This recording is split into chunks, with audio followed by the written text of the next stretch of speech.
Mga bro, mukhang mainit na laban ito pagdating sa Philippine Air Force's Multi-Role Fighter (MRF) Acquisition Project.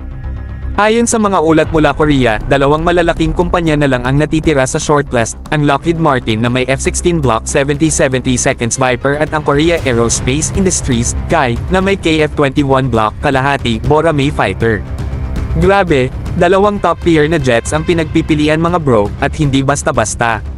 Ayon sa report mga bro, ang project na to ay naglalayo na kumuha ng 40 fighters na may budget na 400 billion pesos, $6.95 billion.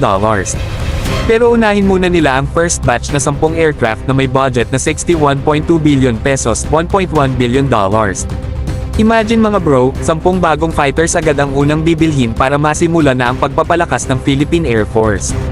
Maalala natin mga bro, sa isang interview ng KAI executive, sinabi nila na nag-offer sila ng 10 kilofarads minus 21 Block 1 Boramae para sa first batch, na pwedeng ma-upgrade sa Block 2.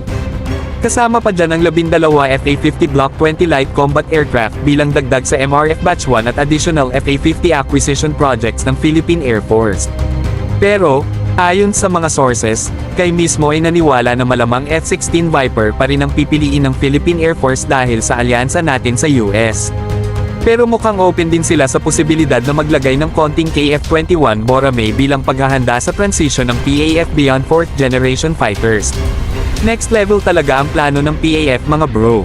Confirmed din ng DND sa mga Senate at Congress sessions na ang additional FA-50 acquisition project ay totoong parte ng mga hiningi nilang pondo para sa FY 2025. Kaya mga bro, stay tuned dahil siguradong malaking balita ito para sa ating air defense.